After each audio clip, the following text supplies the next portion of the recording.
Bueno, muchas gracias a todos por participar, por sumarse a, a esta nueva charla de la Biblioteca Secreta que empezamos con Ampersand, invitando a algunos de los autores de nuestro catálogo para hablar justamente de ese territorio siempre interesante, siempre cautivante, que es la biblioteca de los escritores. Así que hoy lo tenemos a Daniel Link como invitado. Muchísimas gracias, Daniel, por sumarte. No, a ustedes gracias, Diego, y a Ampersand en general, por esto que están haciendo y por todo lo que han hecho por la lectura. Sí. Bueno, la lectura es nuestra obsesión y creo que por ahí va la idea de esta charla, que me gustaba la figura de la biblioteca secreta, porque siempre en las bibliotecas que uno, que es lector, va a la biblioteca de alguien, entra a la casa de alguien, y creo que lo primero que hace, y casi es un lugar común, pero bueno, se dirige a la biblioteca a ver qué puede ver, ¿no? Qué puede espiar en esos estantes, y siempre hay una biblioteca muy visible y otra biblioteca o otros estantes que están ocultos, a veces hasta nos avergüenzan haber leído. ¿Es posible avergonzarse de algo que hayas leído? ¿Existe esa posibilidad? No, no es mi caso, debo decirte. Nunca sentí vergüenza por las lecturas que hice, porque me parece que en general uno lee cosas muy distintas, de acuerdo con circunstancias muy distintas, con objetivos muy distintos. Y yo no, suponete, qué sé yo, si yo he leído alguna novela trash, que he leído muchas novelas trash, no me parece más vergonzante, perdón, que haber leído, qué sé yo, un libro de historia de la lengua de La Pesa, por ejemplo. Naturalmente un libro lo tuve que leer obligado para hacer una materia de gramática histórica, y otro libro lo leí sencillamente porque, qué sé yo, un verano no tenía ganas de complicarme la vida leyendo alguna cosa más compleja. Pero de todos modos, volviendo un poco a tu premisa del principio, una cosa que me resonó cuando presentaste, digamos, un poco el contexto de esta conversación. eh, a mí una cosa que siempre me da pudor y que casi nunca hago, esta vez lo hago solamente por vos y por ustedes, es mostrar la biblioteca. La biblioteca me parece que es extremadamente íntima, ¿viste? Gente, enfrente a la gente que se pone los libros por detrás, y estos días que hemos estado escuchando políticos y epistemólogos y infectólogos y lo que fuere en la televisión, utilizando, bueno, estos programas desde su casa, siempre resultaba un poco como eso, como andar mostrando la ropa interior, ¿no?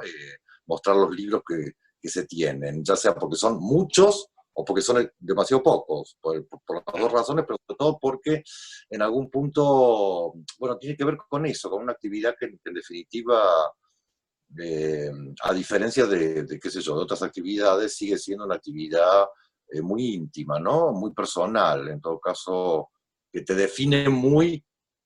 Uno podría adivinar qué clase de persona es, y vos decías, por eso uno curiosea la biblioteca de los demás, porque mirando las bibliotecas uno puede darse cuenta de qué persona tiene delante, o bueno, qué persona es esa que tiene esos libros. Claro. Y también en ese punto encontramos radiografías que son absolutamente extrañas, ¿no? Porque vos me decías, no me avergüenza haber leído determinados materiales, y conozco gente que son investigadores en letras que coleccionan prácticamente esos libros de los 90 de Olga Warnat sobre el menemismo. Entonces, o sea, son materiales muy poco literaturizables o lo que sea que se pueda decir, pero son materiales que siguen, uno los ha leído, los lee, quizás no los subraya, pero sí es un material de lectura, y eso me lleva a pensar en qué es lo que en la pedagogía de la lectura o en esta reflexión sobre la lectura, de qué manera nosotros se puede incentivar la lectura, ¿no? Sí, yo te decía, por ejemplo, que he leído mucha literatura trash. Por ejemplo, yo he leído prácticamente todas las novelas que publicó Silvina Bullrich. Era naturalmente yo muy chico. Eran de ese tipo de novelas ¿quién las publicaría? Planeta, novelas periodísticas, Claro, ¿no? Así. MC, ¿no? ¿Cómo? MC, me parece que grandes novelistas MC, me parece que estaba en En esa su colección. momento, sí, bueno, pero era como escándalo bancario, Claro, ¿no? Eran novelas que sacaba una novela por mes o por bimestre en función de los temas que ocupaban las tapas de los diarios. Hoy sería, qué sé yo, corrupción en la Patagonia o algo por el estilo. Novelas muy malas, pero que en algún punto a mí me enseñaron a leer, ¿no? Es decir, yo las leía cuando tenía 14, 15 años, y naturalmente después digo, no seguí pues, leyendo ese tipo de literatura, pero en todo caso en ese momento, bueno, me sirvió y me parece como que cumplí un papel, ¿no? Así que por eso te decía, qué sé yo, para no hablar inclusive de las literaturas infantiles que uno leía cuando era niño, ¿no? Los libros, claro. adaptaciones por ahí muy pésimas y muy moralistas ¿no? La gente no tenía tanto cuidado como ahora sobre la corrección política, de ver a ver qué dicen exactamente en los libros que nuestros hijos y nuestros nietos y nuestras nietas y nuestras hijas leen. Claro. Entonces, bueno, qué sé yo no creo que uno pueda sostener me parece que lo que hay que sostener es eso, la idea de, bueno, ¿por qué leí esto? ¿Qué satisfacción yo esperaba encontrar en este libro? Y básicamente, qué sé yo, los libros que uno se avergüenza más de no haber leído que de haber leído, me parece, ¿no? Es decir, hay libros que, bueno, que se supone que uno debió haber leído y si no los leyó, dice, que nadie se entere. Me parece como que eso Claro. es un poco, sobre todo cuando uno es un profesional, digamos, entre comillas, de la literatura, de la lectura en general, ¿no? ¿Y eso te da angustia o te hace ser sistemático a, bueno, de acá a 2 años voy No, a resolver este problema que tengo? no, yo creo, o sea, yo tengo mi lista de libros por leer, digo, de cosas que todavía no he leído y que debí haber leído alguna vez. Yo nunca leí El Finnegan's Wake, por ejemplo, eh, pero tampoco me angustia, digo, está en la lista, deberé leerlo antes de morirme, pero si no lo leo tampoco considero que el mundo va a detenerse o que me van a quitar, no sé, mi sueldo, ni mucho menos, ¿no? Claro, claro. No, Eh, que tenés en la lista para tachar. y sos un fetichista de libros, digamos, hay libros que los preservás, no sabes muy bien por qué, pero los seguís teniendo en tu biblioteca. Mira, nunca fui demasiado fetichista, me convertí en fetichista, yo por ejemplo ya no presto más libros, o sea, si alguien me pide un libro prestado, sé que no me lo va a devolver nunca, no por maldad, sino porque la gente se olvida, después yo me olvidé que lo presté. Vos viste que pasa eso, que el libro lo prestás y recién a los 3 años o 4 no lo necesitas, y así, pero yo lo tenía, ¿dónde está? ¿Dónde está? Y no lo encontrás nunca, entonces, entonces ya no los presto, pero no por un fetichismo particular, sino porque sé que es una lógica del don, ¿no? De, bueno, la verdad es que no es que yo tengo este libro y lo quiero tener y atesorarlo, pero sé que alguna vez lo voy a necesitar. Y por suerte, ahora no quedó mal, porque uno, bueno, que es el libro, te consigo el PDF y te lo paso, Claro. eventualmente. ¿No? Ay, perdón, esto es una editorial, ¿se puede decir esto? No, no, no, pero sí, muchas veces uno, prefiero no prestarte el libro, sino regalártelo. O sea, te lo regalo, Bueno, voy, lo compro y te lo regalo. ya, yo lo he hecho a eso. Si es un libro que yo sé que no voy a necesitar, porque es un libro que tengo, qué sé yo, porque lo leí una vez y ya, puedo efectivamente regalarlo. De hecho, yo tengo 3 bibliotecas, y de hecho esta no es la más secreta de mis bibliotecas, que es el tema que a vos te interesa, porque esta es la biblioteca de trabajo. Miro para arriba porque es una biblioteca bastante alta. A ver, vos querías que yo mostrara, pero acá se ve, ¿ves? Ya. Están los libros hasta el techo. Tendría que dar vuelta para este lado, acá se ve más, la biblioteca. Esta es mi biblioteca como de los libros imprescindibles. Eh, o sea, biblioteca de libros de trabajo y de libros que quiero mucho. Después tengo una segunda biblioteca, que la tengo en la casa de verano, digamos, que es la biblioteca de libros más pasatistas o menos importantes, o libros que no sé que no voy a necesitar en lo inmediato. Y después están los libros que ya no me entraban en ningún lado y que los doné. Hay una parte de mi biblioteca ya está en la Universidad de 3 de Febrero, que tienen un archivo de documentos de escritores, entonces yo les doné muchos papeles míos para que tuvieran y empezaran a clasificar, y gran parte de mis libros, sobre todo libros relacionados con viejos temas como estos que te señalaba antes, la historia de la lengua o cosas por el estilo, que son mamotretos que uno conserva de la época en que estudió y que ya está, ya fueron, ¿no? Pero que lo puede servir a un estudiante. Entonces, digamos que esta sería mi biblioteca más como, sí, más chic, por decirlo de algún modo. Pues tengo la biblioteca de campo, más apolillada, con mucho material trash, con cosas. Bueno, yo trabajé mucho tiempo en periodismo, vos sabés que los periodistas recibimos muchos libros de regalo, Claro. algunos, qué lindo, qué lindo, qué lindo, recibí este libro, y otros, la verdad, que Dios mío, ¿para qué me regalan estos libros? ¿No? Pues te los mandan Y para después reseñar. los libros y la noche, ¿no? Es como, ¿Cómo? tengo es los libros y la noche, es como la idea esa borgiana de tengo tanto, pero no puedo dónde guardarlos, no tengo No, pero lugar. sobre todo no me interesa, ¿no? Quiero decir, yo qué sé, yo me puedo dar vuelta y yo te diría que casi todos los libros que yo tengo en mi biblioteca está alfabetizada, con lo cual muy por arriba están las primeras letras de los apellidos, y acá más a mano que tenemos la Thomas Mann, bueno, etcétera. Melville, Thomas Mann, un poquito más abajo estará Manuel Puig, etcétera. Pero casi todos estos libros, ya te digo, son libros que yo, o porque los compré, o porque me los regalaron amigos o familiares, o porque me llegaron a través de editoriales, libros que yo quiero, que me gusta tener y que los he leído y que me sirven.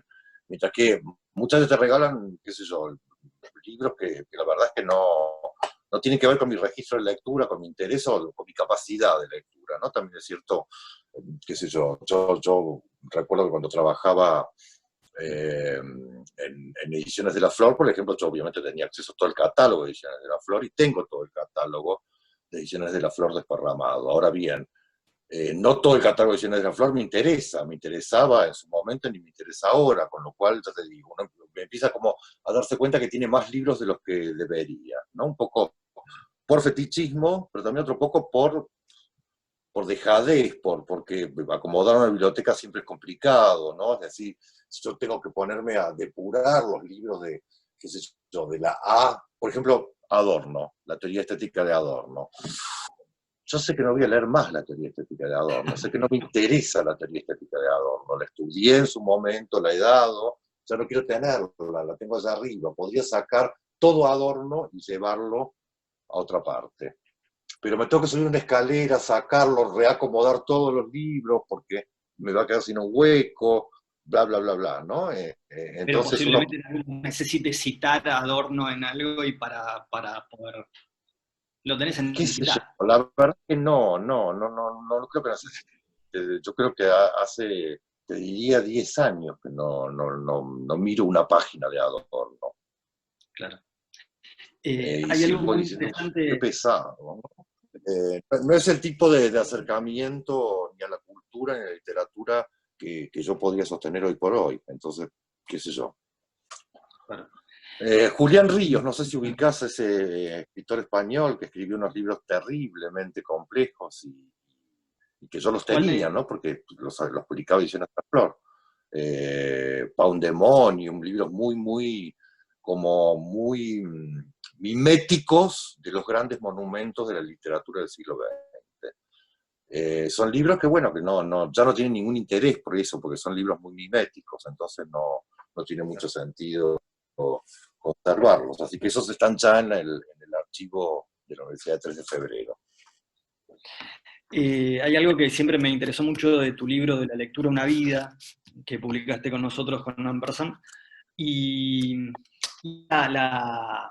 lo relacional que tiene la lectura, o la importancia de las relaciones, y cómo los libros o las lecturas muchas veces son un tráfico entre tu grupo, tus amigos, tus maestros, tus compañeros de trabajo, tus jefes. Me parece que eso es algo que en tu libro se puede ver bien, ¿no? Hacer ese mapa de relaciones para ver cómo te va modificando y cómo uno va entendiendo la lectura a partir de eso, ¿no? A partir de esa suerte de encontrarse con Pesoni, por ejemplo, en un momento de tu vida. Sí, sí. Bueno, vos hacías alusiones a... Yo decía que hay libros, ¿no? Ante los cuales uno queda paralizado, que decís, "Ah, esto es lo que yo quisiera escribir".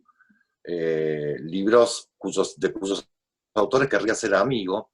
eh, y libros, no me acuerdo cuál era la tercera Los categoría. libros que te impulsan a escribir. Esa me parece que es Claro, una categorización que vos haces en Leyenda, en tu libro sí, Leyenda, sí, que tiene esas tres categorías, ¿no? Tres tipos de libros.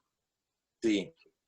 Eh, sí, bueno, un poco yo creo que ahora que me decís eso, yo no lo había pensado, pero ahora me doy cuenta que mi biblioteca tiene que ver un poco, ¿no? Esta tripartición que yo te decía, tengo mi biblioteca acá, mi Claro. biblioteca en la Quinta, y mi biblioteca en la Universidad de 3 de Febrero, porque en algún punto, claro, los libros que tengo más cerca son los libros de aquellos autores de los cuales o fui amigo o soy amigo, me gustaría ser amigo, quiero decir. Eh, a ver, es difícil que yo relea los libros de Edgardo Kosarinsky, que me encantan y que es un amigo mío. Ahora bien, yo podría decir, estos libros no me ocupan lugar en la biblioteca y mandarlos lejos. Sin embargo, no lo hago, los conservo, ¿no? En la letra C vas a encontrar a Kosarinsky, qué sé yo, muy cerquita de Copy, naturalmente. Claro. Eh, entonces, no lo hago porque Edgardo es un amigo, no lo hago porque Copy podría haber sido un amigo, tal vez. Pasa un poco eso, que uno conserva cerca los libros que afectivamente, muchos autores siente afectivamente más cerca. Y después están aquellos que, bueno, nada, que a lo mejor te inspiran a querer escribir, ¿no? Y después están los libros que tal vez sean los que más lejos hay que tener, aquellos libros que sencillamente te paralizan. Y decís, este libro yo no podría escribirlo, con lo cual, ¿para qué tenerlo cerca? Si la verdad funciona como un impedimento. Entonces sí, me parece ahora que lo quiere decir, yo no podría escribir no solamente una historia de la lengua, sino tampoco un diccionario, no podría escribir el Finnegan's Wake, no podría escribir, ¿no? Ese tipo de cosas son las que, con las cuales menos afecto uno siente. De pronto uno dice, bueno, esto lo leí, esto no lo leí, me gustó leerlo, no me gustó leerlo, pero ciertamente no son libros ni autores que uno atesore por cariño, digamos, que me parece que es una dimensión de la lectura bastante importante, ¿no? Quiero decir, uno muchas veces lee cosas por puro cariño al personaje, por puro cariño a la voz narrativa, en fin, eso. Eh, Supongo que Dr. Faustus de Thomas Mann es un monumento y es de esos libros quizás paralizantes para vos. No, no, Perfecto.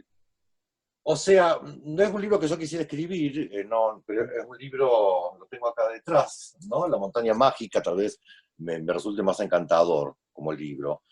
La literatura de Thomas Mann me parece legible en el sentido cartesiano, es decir, uno siempre encuentra placer leyéndola, creo que los grandes novelones de Thomas Mann siguen funcionando realmente bien, pero uno ya no podría, yo por lo menos pienso que yo ya no podría, nunca aspiré a escribir algo así, pero sobre todo creo que se escapa por completo no solamente a mi deseo, sino también a mi capacidad.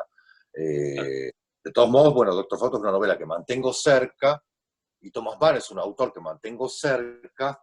Eh, Fíjate, no tanto por cariño en este caso, porque Thomas Mann, tal vez yo tenga más cariño a Heinrich Mann, el hermano menor de Thomas Mann, que a Thomas Mann, pero lo tengo cerca porque son autores a los cuales recurro cada tanto, ahora sí, como para eh, o ejemplificar algo, o como he hecho en mis propias novelas, como es el caso de, de La ansiedad, para incrustar fragmentos. Yo incrusté fragmentos de, de Thomas Mann en La ansiedad. Entonces, bueno, son libros que Justamente, yo sé que en algún punto me van a servir como para proyectos, ¿no? claro, justamente hablando de otra novela tuya que es Montserrat, novela, este, ahí en un momento subrayé que vos decías, o que el narrador decía, eh, que ibas a meterte y a conocer más la música dodecafónica que no te interesaba particularmente para poder entender mejor Doctor Faustus de Thomas Mann. Me gustaba esa relación, ¿no? De meterse con algo ponerte en riesgo, digamos, como lector también, ponerte en riesgo en meterte y sumergirte en algo sumamente complicado para tratar de entenderlo, como la música dodecafónica, pero a la vez para terminar de entender un libro. Me gustaba esa Sí, relación. sobre todo porque hay una dimensión del libro que es la cuestión enciclopédica, ¿no? Todo el libro es una enciclopedia, todo el libro te abre a un conjunto de, de, bueno, de nombres propios o de cosas que tienen que ver con arte que uno no conoce o no conocía o no frecuenta.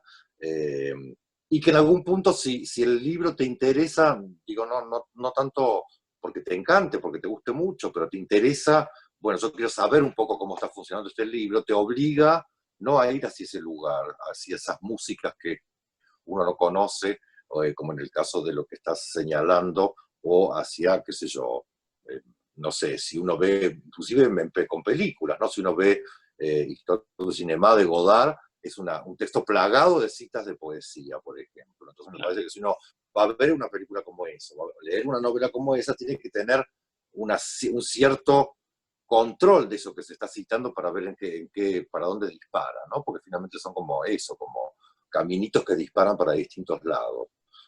Y además, bueno, por lo menos en mi generación, que es una generación ya bastante vieja, yo acostumbraba a leer con cuadernito al lado, ¿no? Es decir, no tanto subrayar desde ya los libros, marcar lo que a uno le gusta, pero el cuadernito te sirve como para eso, para decir, esto no tengo idea de qué, lo voy a buscar. Ahora uno lo busca inmediatamente en la pantalla, pero antes no existía esa posibilidad, con lo cual había que tomar nota y tenerlo más o menos eh, ordenado como para después ir a una biblioteca pública o recurrir a las discotecas de los amigos, etc.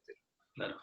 Sí, cada libro irradia un mapa cultural que a veces puede ser muy desconocido y otras veces uno Sí, más o menos sí. conoce, pero que está bueno sumergirse más. Son libros que cada libro, y sobre todo los grandes libros en el sentido de extensión, ¿no? La gran forma eh, poética o novelesca, porque digo, esto que te pasa con una novela o que nos pasa con una novela, te puede pasar también con los cantos de Pound. Mm, Eh, Digo, cada libro en este mundo, en este sentido, lo que hace es postular un mundo entero. Y si a mí ese mundo me interesa conocerlo, pues bien, ese mundo supone no solamente la sintaxis misma de lo que estás leyendo, sino todas las referencias que incluye, ¿no? ¿Por qué eso que Pound cita o eso que Thomas Mann cita forman parte de ese mundo y otras cosas no? claro. Eh, Hay algo que también me interesaba y era la idea o el concepto de cómo leer un libro. Eh, Imagino que ahí hay una tensión entre la pedagogía o la libertad, digamos, uno tiene que enseñar de qué manera leer un libro o dar herramientas para leer esos libros o la diversidad de materiales que uno puede encontrarse en la vida.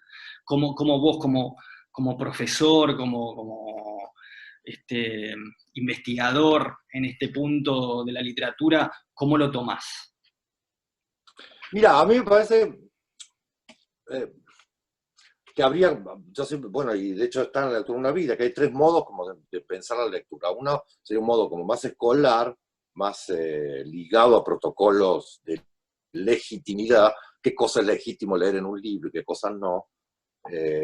Y uno diría que en ese punto la lectura tiene como dos límites, que son la descripción, describa la estructura del texto, ese tipo de huevadas, ya muy pasadas de moda, o la lectura como interpretación, o sea, es decir, acá el texto quiere decir tal cosa.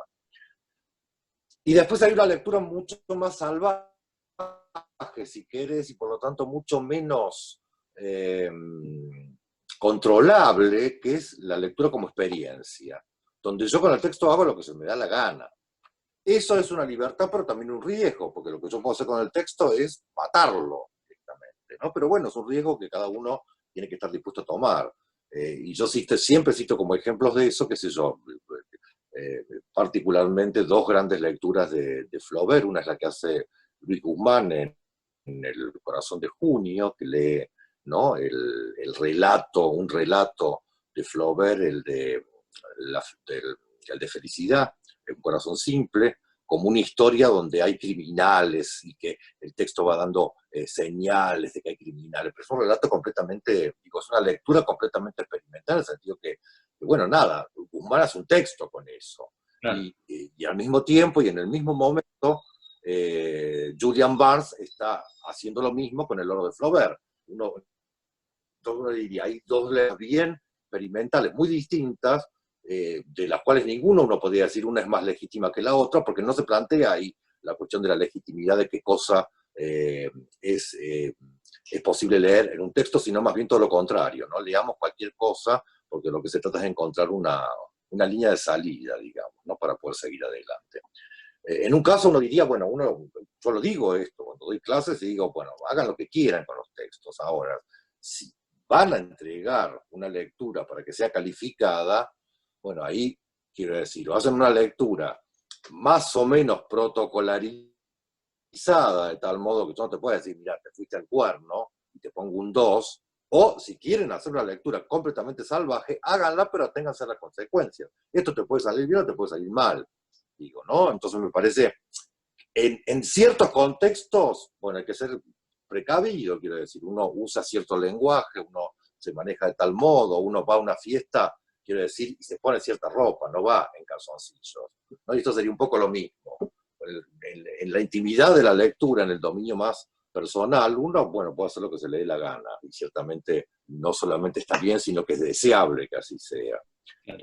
Ahora, cuando la lectura pasa a un espacio relativamente público, como es un aula, un diario, o lo que fuere, ahí uno dice, bueno, ¿en qué sentido es legítimo leer las cosas de tal o cual modo? Sencillamente porque la evaluación no va a ser propia, ¿no? Es decir, en una experiencia, o sea, básicamente la evaluación es mía. Yo hago lo que quiero porque tengo ganas de hacer esa experiencia y no me interesa lo que los demás piensen.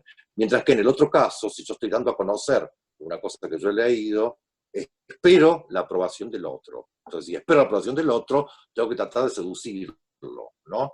Digo, de alguna manera estoy aspirando a una cierta complicidad, ya sea con el docente, con el grupo de lectores que me siguen en un diario, o lo que fuere, qué sé yo. Entonces, ahí hay que tener en cuenta esos contextos, como te decía, ¿no? Y punto. Y sabiendo que yo puedo en un momento leer un texto de cierto modo y en otro momento lo leo de otro modo. Y nada me obliga en ese sentido, salvo la cuestión del contexto. Bien, perfecto. Yo creo que hablábamos de estas tres categorías y me gustaría que me mencionaras un ejemplo quizás, que ya los hablábamos, pero ahondar quizás en un ejemplo entre las tres categorías que vos marcás, de los libros perfectos, los libros que querés ser amigo del autor o querés hacerte amigo del autor, y esos buenos libros que te empujaron a escribir. Sí, los libros que uno lo empujaban a escribir ahí ya te diría que ni siquiera son necesariamente buenos. Son los libros que me empujaban a escribir, y a lo mejor algunos fueron muy malos, ¿no? A ver, los libros, ¿qué quiero decir? Bueno, los libros, yo siempre soy como bastante fiel en mis afectos, con lo cual, aunque yo sé que no es lo mismo hablar de un libro en la década del 60 del siglo pasado que hoy, por ejemplo, de Rayuela, de Cortázar, sigo teniendo un enorme amor por Rayuela porque es un libro que a mí me llevó en una cierta dirección en la literatura, que resume un poco todo lo que estábamos diciendo, porque Rayuela es una enciclopedia, está llena de citas, hay que anotar todo lo que cita para después ver y saber si uno, ¿no? Tanto el narrador de la primera parte como Morelli, en fin. En los dos lados de Rayuela hay como un mundo entero, y en ese punto uno tiene que agradecer esa generosidad a Cortázar. Luego, es un libro que me llevó a escribir, ciertamente, escrito mucho, algunas cosas a propósito de Rayuela, otras cosas sencillamente como bueno, si esto puede ser escrito, yo puedo también escribir algunas otras cosas. Así que ese es un libro que, ya te digo, a lo mejor hoy yo ya no lo considero tan buen libro como antes, pero en todo caso es un gran libro en mi propia historia de lectura porque me llevó a escribir. Bastante Eh, interesante también por la historia de la literatura y por todo el análisis y toda la formación que uno tiene y en perspectiva, quizás ese libro sentimentalmente lo sigue teniendo muy cerca, pero después intelectualmente quizás se aleja un poco, ¿no? sí, sobre todo porque hay libros que envejecen mejor y otros que envejecen peor, ¿no? Y me parece que los libros que mejor envejecen son aquellos que todavía los, quiero decir, En busca del tiempo perdido de Proust. Es un extraño libro, un libro que uno diría ya no tiene nada que ver con nosotros, supone un mundo completamente perdido, y sin embargo vos lo lees y sentís inmediatamente la misma emoción que seguramente se sentía en, bueno, en 1913 cuando se le publicó el primer tomo, o en el 20 y pico cuando se le publicó el último. Eh, entonces ahí tenés un libro que envejeció muy bien, porque está hecho de tal modo previendo el envejecimiento, mientras que otros libros más técnicos, como es el caso de Rayuela o por ahí Conversación en la Catedral, en fin, qué sé yo, otro tipo de novelas, han envejecido peor. Es decir, al estar más ligados inmediatamente a la técnica, bueno, una vez que esa técnica resulta, ese estado de la técnica resulta superado, el libro ya no lo podés leer con el mismo encanto. Proust es uno de los autores de los cuales yo hubiera querido ser amigo, indudablemente. Digo, no sé con qué resultado, ¿no? Porque quiero decir, también eso es muy imaginario. Uno dice, Kafka. Kafka, yo lo adoro a Kafka, pero sé que no hubiera podido estar 3 minutos con Kafka. O sea, que lo hubiera odiado directamente. Eh, Proust no, con Proust sostengo esa idea de haber sido encantador, estar por una parte de su círculo de alguna manera, qué sé yo. Y después están los amigos de verdad, inclusive aquellos, por ejemplo, yo lo he contado muchas veces, aquellos que, porque escribieron lo que escribieron, directamente te cambiaron la forma de relacionarte con la literatura, como es el caso de Arturito Carrera, donde yo cuando leí los poemas de Arturo Carrera, Un día en la esperanza particularmente, dije, yo ya no puedo seguir escribiendo poesía, porque este tipo del cual soy amigo, porque me hice amigo de Arturo, este tipo, o sea, hizo exactamente lo que yo creo que había que hacer con la poesía, ¿no? Entonces, yo ya, ¿para qué seguir? Inventar algo, después inventar la rueda, es como absurdo.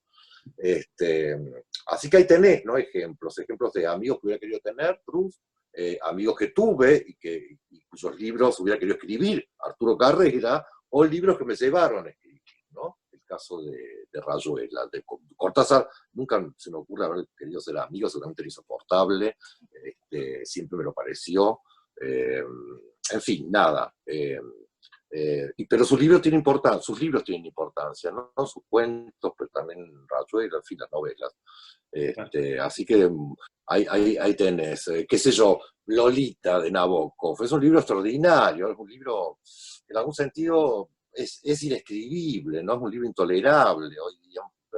Pero no porque, a ver, toda esa literatura muy perfectamente hecha, bien fait, dicen los franceses, como es el caso del propio Flaubert, como es el caso de Nabokov, es una literatura en algún sentido muy fría, ¿no? De alguna manera que vos admirás formalmente, pero que te deja completamente fuera, en términos afectivos, en términos emocionales.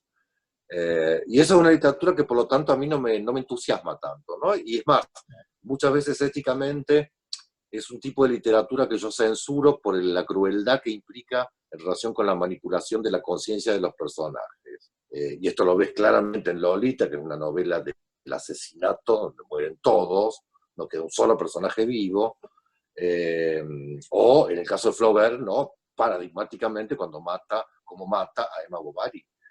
Claro. En fin, nada, que es un tipo de literatura que es admirable desde el punto de vista del lugar que ocupa en la historia de la literatura, pero que no, en fin, son textos con los cuales no tengo una relación de lectura amigable, por decirlo de algún modo, ¿no? Frente a otros, como por ejemplo, qué sé yo, te digo, bueno, Burroughs o, ¿no? El almuerzo desnudo, que es un texto intolerable como tal, porque es una porquería de texto, pero que sin embargo, así, la potencia que eso tiene, ya quisiera yo conseguirla para algo que yo haga, ¿no? Pero bueno, hay que tomar muchas drogas, uno ya está mayor para eso. Bueno, Daniel, se nos está terminando el tiempo. Te quiero agradecer muchísimo por este espacio y por querer charlar con nosotros sobre tus lecturas y mostrarnos un poco de tu espacio más íntimo que es la biblioteca. ¿Eh? Sí, Muchísimas gracias. vuelvo a repetir que no lo hago casi nunca, así que considerarlo un gesto de amor. Muchas gracias, Daniel. A ustedes, chau, chau. Chau, chau.